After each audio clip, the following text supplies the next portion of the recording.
प्रिय विद्यार्थियों, कल मैंने अथर्ववेद के सामनस्य सूक्त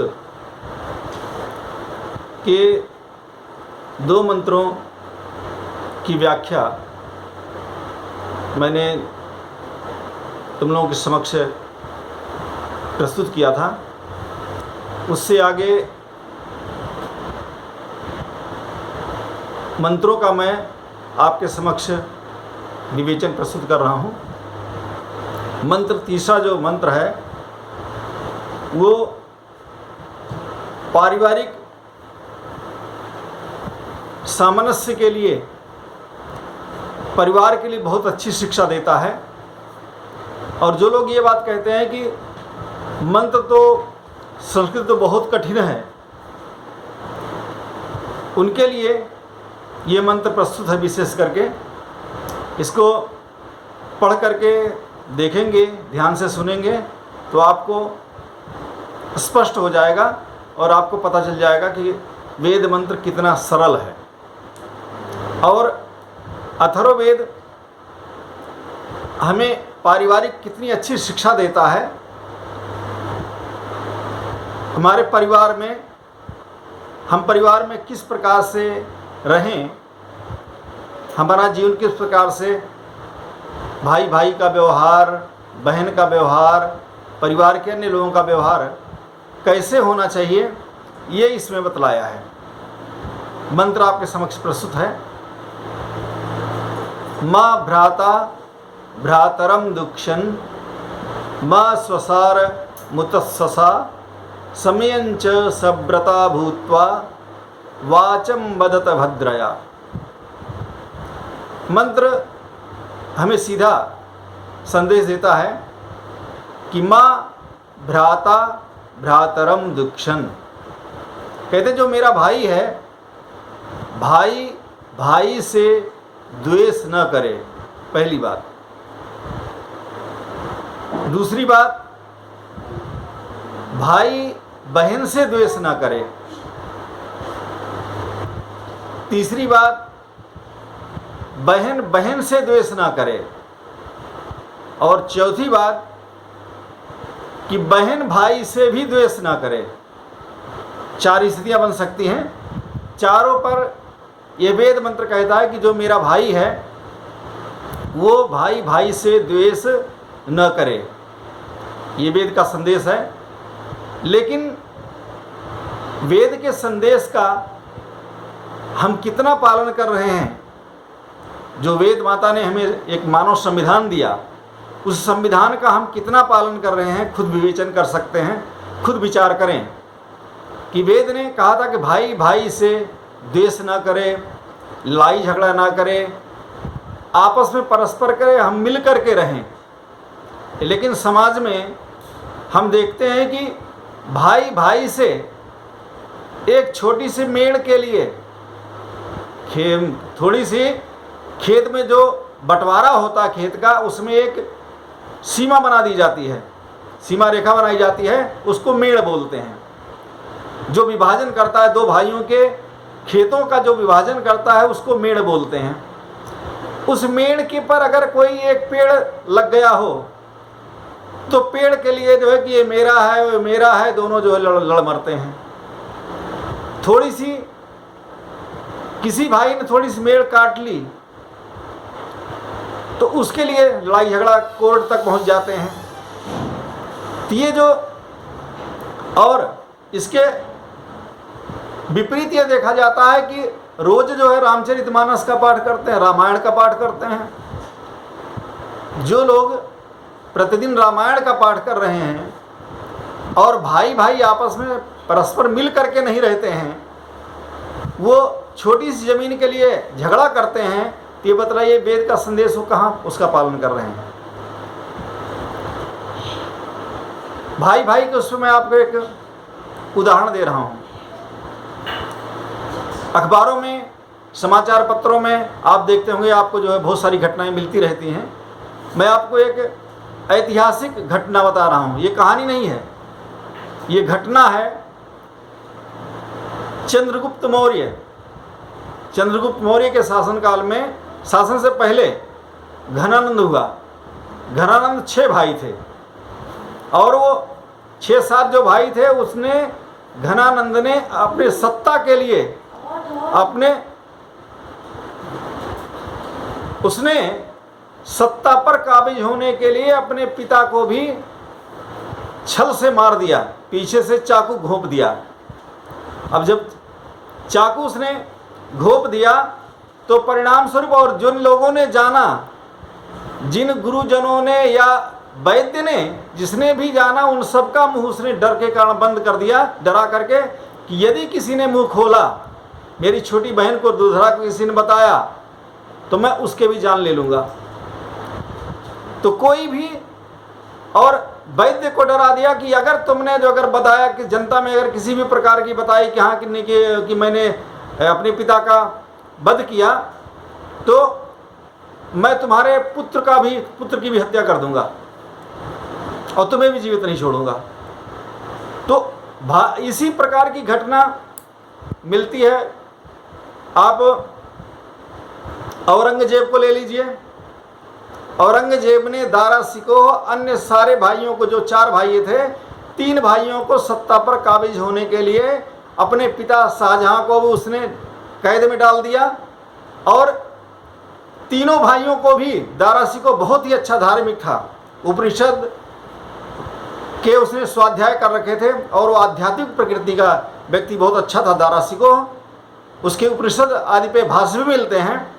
उस विद्वान दारा शिकोह की जो भारतीय संस्कृति की तरफ, वैदिक धर्म की तरफ आकर्षित हो रहा था, उसको भी उसने नहीं छोड़ा। उसने सत्ता पर काबिज होने के लिए अपने सभी भाइयों का कत्ल कर दिया और पिता को पानी तक नहीं देने के लिए, भोजन भी नहीं देता था, जेल में उसने जो है डाल दिया।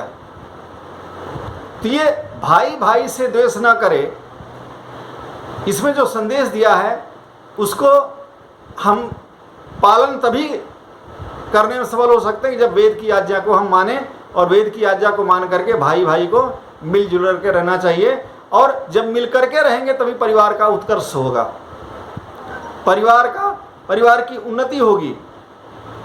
लेकिन यदि इसके विपरीत हम आचरण करते हैं, भाई भाई लड़ते हैं, रोज रामायण का पाठ करते हैं, रामचरितमानस का पाठ करते हैं, और छोटी सी उसके लिए, अपने स्वार्थ के लिए हम यदि कोर्ट कचहरी जाते हैं, वहाँ पर लड़ते हैं, पैसा बर्बाद करते हैं, तो ये वेद ना ही वेद की शिक्षा हुई और न ही रामायण की जो शिक्षा, भाई भाई के प्रति जो प्रेम था। भरत ने राम ने भरत के लिए सबसे पहले सर्वस्व त्याग करके 14 वर्ष के लिए वनवास जाने का उन्होंने अपने जीवन में पालन किया। और इसी प्रकार से जो इससे पूर्व वाला मंत्र है, अनुव्रता पितु पुत्रो, उसमें भी भगवान राम ने इसी वेद मंत्र का जीवन में अनुपालन किया था। पिता की आज्ञा मान करके भगवान राम 14 वर्ष के लिए वनवास के लिए पिता की आज्ञा को सिरोधार्य करके चल दिए थे। और माँ ने जब इसके बारे में वो किया कि माँ का स्थान तो पिता से भी बड़ा होता, अगर पिताजी ने कहा तो मैं, जो कौशल्या ने कहा, माँ कौशल्या ने कहा कि मैं तुम्हें आदेश देती हूँ कि तुम्हें जाने की आवश्यकता नहीं है, माँ का अधिकार पिता से अधिक होता है। तो उसमें भगवान राम ने कहा कि नहीं, माँ का भी आदेश है, इसलिए माता पिता दोनों जो है, जो धरती और आकाश के समान हैं, दोनों की आज्ञा है, इसलिए मैं इसके विरुद्ध कभी नहीं जाऊंगा। मैंने गुरुकुल में यही सीखा है। भगवान वेद माता का ही संदेश है कि पुत्र जो है पिता के आदेश का पालन करने वाला हो और साथ में माँ के मन वाला हो। तो दोनों का हमें जो है आदेश प्राप्त हो चुका है। तो उन्होंने किसने कहा? तो उन्होंने कहा कि कैकेयी माता जो मुझे बचपन से बहुत अधिक मानती है, मुझसे अधिक स्नेह करती है, उसने आदेश दिया है। इसलिए माता पिता दोनों ने हमें आदेश दे दिया है, इसलिए मैं आपकी बात मानने के लिए बाध्य नहीं हूँ और उसका मैं पालन करूँगा। परिणाम स्वरूप कौशल्या ने भी आदेश दे दिया कि ठीक है आप जाइए। जब दोनों माता पिता दोनों ने जब वो कह दिया तो फिर कोई बात नहीं बेटा, जाओ, तुम्हारा वहीं पर मंगल होगा। तो ये संगठन की जो बात, जो परिवार की उसकी बात है, वो यहाँ पर भी कि भाई भाई। और देखिए उसके वो मानते हुए कौशल्या, माँ कौशल्या की बात को मानते हुए उन्होंने 14 वर्ष के लिए वनवास जाना स्वीकार किया, पिता की आज्ञा मान करके, माता पिता की, और भाई के लिए राजगद्दी छोड़ दी। आगे की घटना अलग है कि वो जब उनके जाने के पश्चात जब सुमंत इनको लेकर के नहीं लौटे तो परिणाम स्वरूप राम का नाम लेते हुए, राम को याद करते हुए उन्होंने प्राण त्याग दिए। प्राण त्यागने के पश्चात भरत को जो जब केके राज जो आज अफगानिस्तान में है, केके प्रदेश पहले कहलाता था, जहाँ पर कंधार है, गांधार प्रदेश भी उसको महाभारत के समय कहते थे, पहले उसका केके प्रदेश नाम था। तो कैकेयी वहीं की थी। तो वहाँ से उनको दोनों भाइयों को, शत्रुघ्न और भरत को वहाँ से बुलाया गया। वहाँ से जब वो आए तो उनको जब पता चला तो भरत ने जो है बहुत अपनी माँ को और मंथरा को जो बहुत डांटा, और माँ को भी कि तुमने जो है मेरा वंश कलंकित कर दिया, तुम्हें इस प्रकार से नहीं करना चाहिए था, मेरे भाई मेरे पिता से कम नहीं थे। इस प्रकार की भाई के प्रति जो है प्रेम को प्रदर्शित करते हुए उन्होंने कहा कि जब दशरथ जी का जब अंतिम संस्कार हो गया, उसके परिणाम स्वरूप तुरंत जो है तैयार करते हैं, सभा तैयार करके बस गुरु वशिष्ठ से आज्ञा लेकर के सब लोग तीनों माताएं उनको लेने के लिए, वापस लेने के लिए जाते हैं। वो अलग की बात है कि वहाँ से उन्होंने कहा कि भाई देखो, अगर मैं लौट चलता हूँ तो पिताजी की आज्ञा, माँ तो है लेकिन पिताजी आज, माँ तो तैयार है लेकिन फिर भी पिताजी आज नहीं है, उनके वचन का भंग होगा, इसलिए मैं लौट के नहीं चल सकता। इसलिए यदि तुम अगर सबकी बात रखना चाहते हो और मुझे बड़ा मानते हो, तो प्रेम का मतलब, यदि मुझसे प्रेम करते हो सच्चा, तो प्रेम का अर्थ एक त्याग भी होता है कि तुम्हें 14 वर्ष तक, जब तक मैं नहीं आता, आपको राज्य संभालना है मेरी जगह पर, और मैं जो है पिताजी की आज्ञा का पालन करते हुए मैं 14 वर्ष के लिए वनवास जाऊंगा, जिससे हमारे परिवार का, हमारे रघुकुल का आदर्श बना रहे देश समाज में। इसके लिए हमें पीछे बिल्कुल नहीं हटेंगे। तुम 14 वर्ष तक राज्य करोगे और 14 वर्ष तक मैं वनवास में रहूँगा। तो वहाँ से उन्होंने चरण पादुका लेकर के राम का और ले आ करके उन्होंने, क्योंकि मेरा जन्म स्थान भी अयोध्या के पास का है तो मुझे पता है, उन्होंने भरतकुंड जगह पड़ता है फैजाबाद से, अयोध्या के बगल में फैजाबाद है, फैजाबाद से आगे पड़ता है सुल्तानपुर रोड पर भरतकुंड पड़ता है। तो भरतकुंड में वहाँ उन्होंने अपना एक कुटिया बनाया और वहाँ रह करके उन्होंने अयोध्या राज्य का पूरा शासन कार्य उसको देखा, और अच्छी प्रकार से प्रेम से अपने भाई का समझ करके उन्होंने 14 वर्ष तक प्रेम से निभाया कि नहीं, ये मेरे भाई का अधिकार है, अपने भाई के अधिकार के मैं हरण नहीं कर सकता, इसलिए मैं जो है आपका राज्य समझ करके मैं बिल्कुल इसको अच्छी प्रकार से पालन करूँगा। राज्य में किसी प्रकार का कोई भी जो भी कार्य है, राजसिक कार्य आपके, वो सारे मैं करूँगा। तो ये भाई भाई का जो प्रेम है वो देखने को हमें रामायण काल में मिलता है, और ये वेद के आदेश को मान करके उन्होंने वो किया था। तो वेद के मंत्र को चरितार्थ उन्होंने किया, और इसीलिए अनुव्रता पितु, ये माँ भ्राता भ्रातरम दुक्षन माँ सुसार मुतस्वसा, कहते कि स्वसा जो बहन है, बहन बहन से प्रेम, बहन बहन से द्वेष ना करे, भाई बहन से द्वेष ना करे और बहन बहन से भी द्वेष ना करे। अधिकांश ये बात देखी जाती है कि महिलाओं में महिला महिला की ही दुश्मन है। वैसे लोग करते हैं कि पुरुष परेशान करता है, इस प्रकार की बात करते हैं, लेकिन समाज में अगर देखा जाए सच्ची रूप से यदि विश्लेषण करें तो आप देखेंगे कि महिला का शोषण करने वाली महिला ही है सबसे बड़ी। उसका पति या ससुर जो होते हैं वो तो बाद में शामिल होते हैं, उसमें सबसे पहले अगर देखेंगे तो सबसे पहले जब बहू आती है घर में तो सबसे पहले जो है सास और उसकी ननद जो होती हैं वो सबसे पहले उसको नीचा दिखाने, या जेठान है तो वो नीचा दिखाने का प्रयास करती है कि ये क्या लेकर के आई, दहेज क्या लेकर के आई है।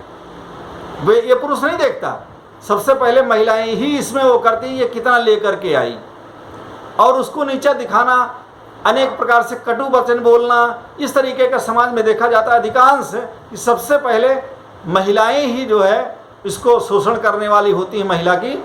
यदि महिलाएं अगर अपने वर्ग का, या दूसरा मैं बता रहा हूं कि भ्रूण हत्या में भी कन्याओं की हत्या करने वाली महिलाएं ही हैं, अपने समाज की, अपने वर्ग की दुश्मन। अगर आप देखें तो पुरुष कितना भी चाह ले, यदि महिला चाह ले कि मुझे डाइवर्सन नहीं कराना है या भ्रूण हत्या नहीं करनी है, तो बिल्कुल ही नहीं हो सकता। लेकिन महिला भी चाहती है कि मेरे घर तो मेरे तो पुत्र ही पैदा हो, पुत्री की चाहना वो भी नहीं करती, जबकि उनके वंश की और उनकी परंपरा को आगे बढ़ाने वाली महिला है। जबकि महिला जो है, जो कन्या है, वो 2 घरों को जो आबाद करती है, वो 2 घरों को आबाद करती है, अपने पिता के कुल का भी सम्मान रखती है, साथ में ससुर कुल में जाती है तो अपने पति के कुल का भी जो है वंश बढ़ाती है और उसका भी नाम रोशन करती है, यदि योग्य कन्या होती है। तो कन्या के लिए जो है योग्य होना बहुत आवश्यक है। लेकिन इनमें आपस में द्वेष भावना देखने में मिलती है कि जलन जो है, हमने देखा कि यदि एक बहन को अगर एक भाई अगर कुछ ज़्यादा दे दे तो वापस में बहनें जो आपस में वो करने लगती, द्वेष करने लगती हैं कि भाई ने इसको ज़्यादा दिया, मुझे कम दिया। तो ये जो चिंतन है, तो कहते द्वेष भावना पुरुषों से अधिक महिलाओं में है। ईर्ष्या भावना, महिला को जो है सुखी देख करके खुश नहीं होती। तो इस प्रवृत्ति को महिलाओं को भी चेंज, अपना बदलाव करना चाहिए। और मैंने एक घटना आपको बता रहा हूँ, मैं कोई कहानी नहीं बताता, मैं घटनाएं बताता हूँ। मैं टांडा की घटना बता रहा हूँ। जैसे इधर पश्चिमी उत्तर प्रदेश में जाट परिवार होते हैं, वैसे पूर्वी उत्तर प्रदेश में इन्हीं के जैसे कुर्मी परिवार, पटेल परिवार होते हैं। उनके अंदर भी वही चाहना कि अधिक से अधिक लड़का अधिक से अधिक संपत्ति वाला होना चाहिए। गुण नहीं देखते, वो कितना पढ़ा है वो नंबर 2 पे, उसके घर ट्रैक्टर है कि नहीं, उसके घर कितना खेत है, कितना बड़ा महल है, ये देखा जाता है। और कैसी भी लड़की हो उसको जो है वहाँ पर भेजने का प्रयास करते हैं कि जिसके पास संपत्ति ज़्यादा है उसके घर भेजने के लिए तैयार रहते हैं। अब घटना क्या है कि कुर्मी परिवार की, टांडा के बगल में एक पड़ता है, बगल में ही एक गांव है, वहाँ पर कुर्मी परिवार में एक भाई एक बहन 2 रहते थे। दोनों बड़े हुए, बहन की शादी बगल पड़ोस में ही कुर्मी परिवार में हो गई। अब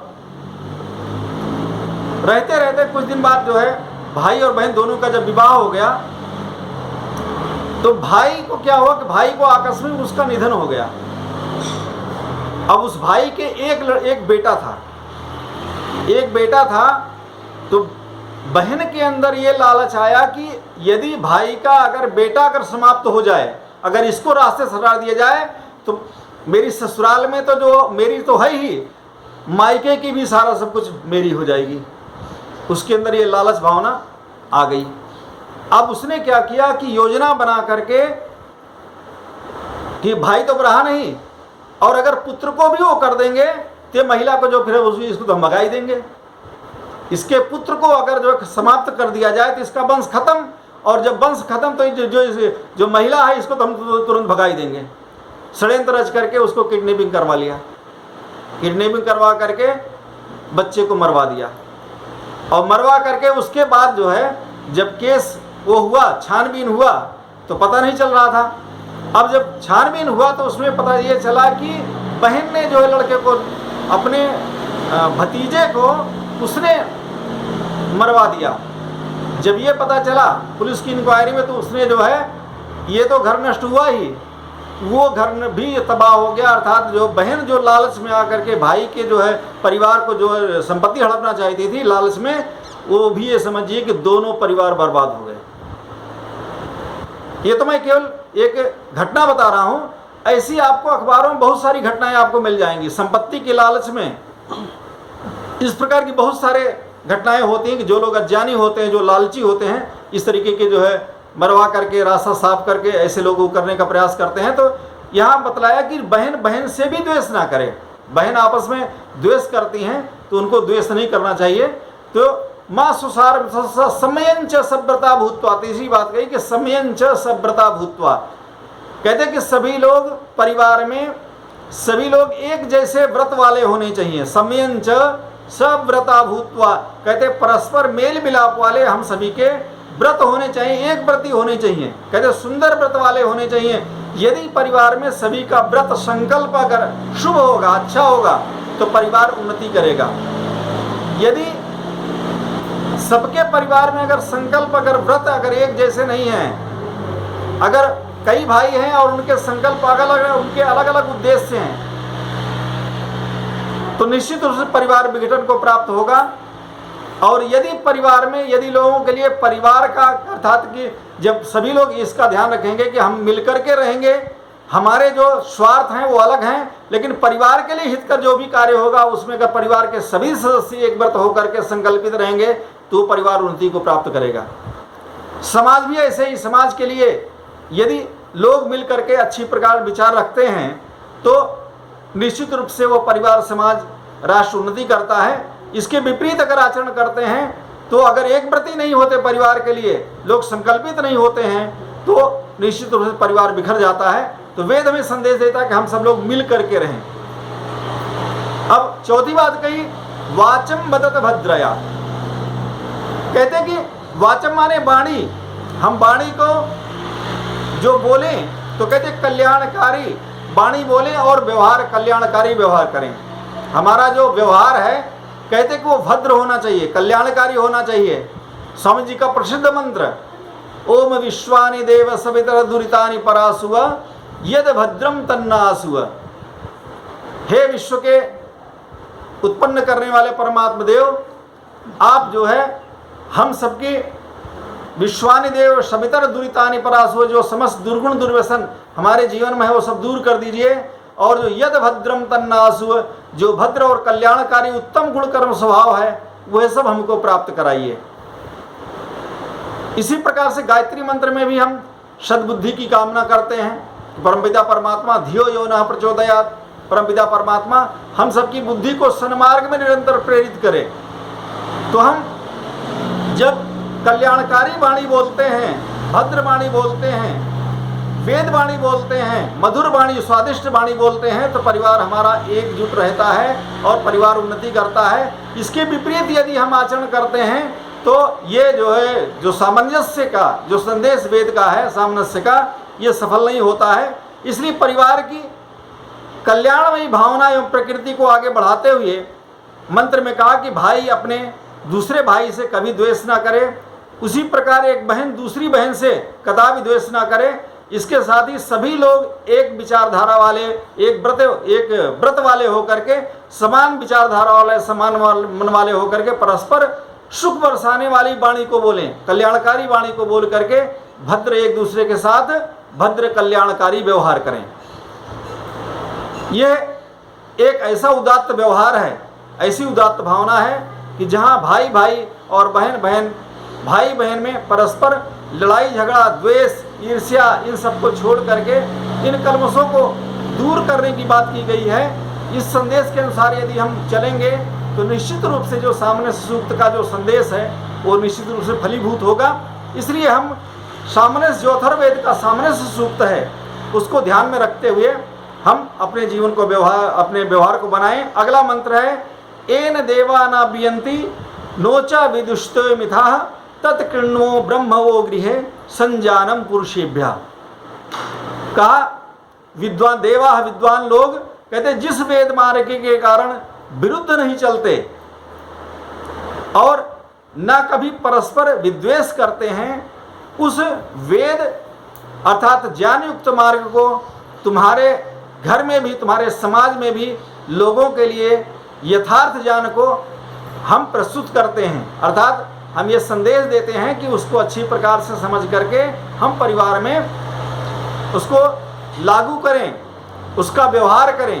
कहते कि यदि हम ऐसा करते हैं, विद्वान लोग जिस वेद मार्ग पर चलने का संकल्प लेते हैं, अथर्ववेद में ही मंत्र आता है, समश्रुतेन गमेमहि मां श्रुतेन विराधिसी, कि हम अच्छी प्रकार से समश्रुतेन गमेमहि, हम वेद के संदेश को अच्छी प्रकार से श्रवण करें, और समश्रुतेन गमेमहि, और उस पर हम आचरण भी करें। समश्रुतेन गमेमहि मां श्रुतेन विराधिसी, हम वेद मां के विरुद्ध, वेद मां ने जो आदेश दिया है, वेद ने जो आज्ञा हमें दी है, उसके विरुद्ध हम आचरण करने वाले न बने।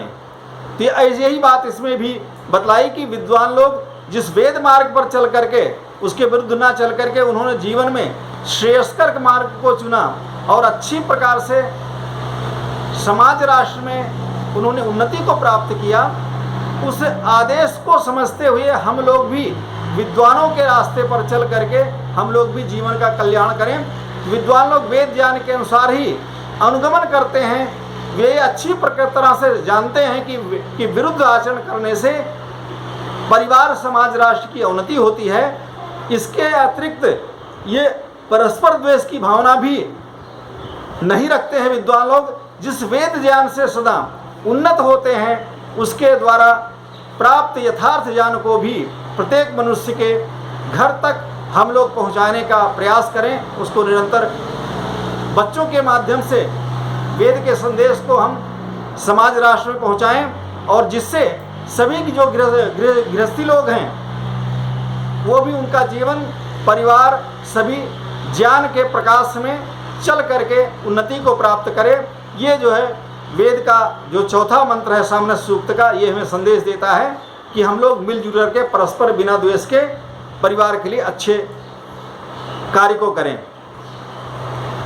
पांचवा मंत्र है ज्यायास्वन्तिश्चित्तिनो मां वियोष्ट संधरास्यन्त सुधुरास्यरन्तः अन्यो अन्यस्मै वल्गु वदन्त एतसदृचीनान शमनस कृणोति। ज्यास्वन्तः कहते ज्येष्ठ लोगों का सम्मान करने वाले, चित्तिनः कहते उत्तम चित्त वाले, बड़े लोगों का सम्मान करने वाले, और कहते जो उत्तम चित्त वाले चिंतन वाले हैं, मन वाले हैं। संधरायन्त कहते वैभव और ऐश्वर्य की वृद्धि करने वाले।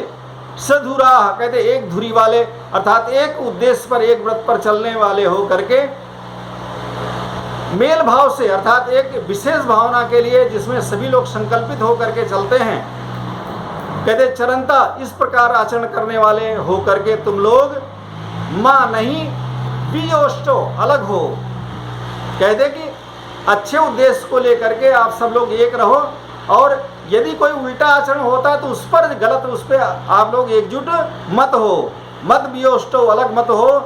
अन्यो यह कहते अन्य समय कहते एक दूसरे के साथ वल्गु शालीन व मनोहर वदंत वाणीगत व्यवहार करते हुए एत आओह कहते सदृचीनान साथ साथ व्यवहार करने वाले मनसः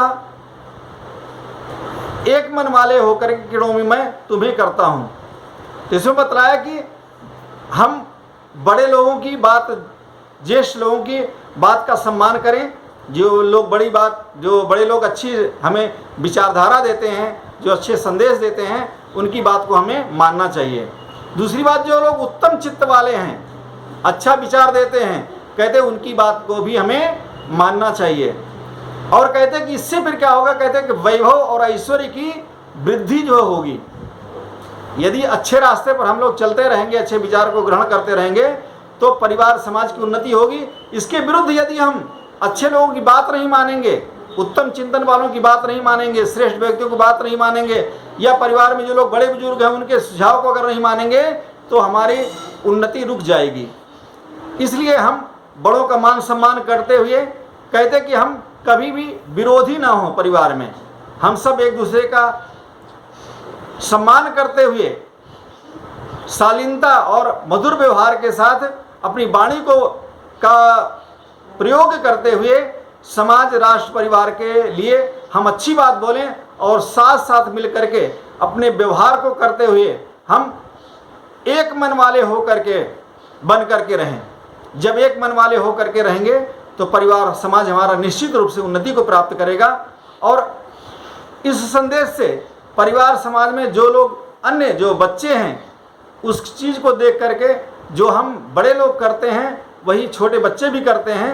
इसलिए बड़े लोगों को चाहिए कि जो लोग अभिभावक गण हैं वो बड़ों का मान सम्मान करें और उसको देख करके फिर बच्चे भी उसका अनुकरण करेंगे, और जब बच्चे अनुकरण करेंगे तो परिवार हमारा एक स्वस्थ परिवार बनेगा और उससे फिर हमारा समाज भी स्वस्थ बनेगा। तो ये सामंजस्य सूक्त का मैंने अपने समयानुसार ये संदेश दिया। इन शब्दों के साथ वाणी को विराम। आप लोगों ने सुना, धन्यवाद।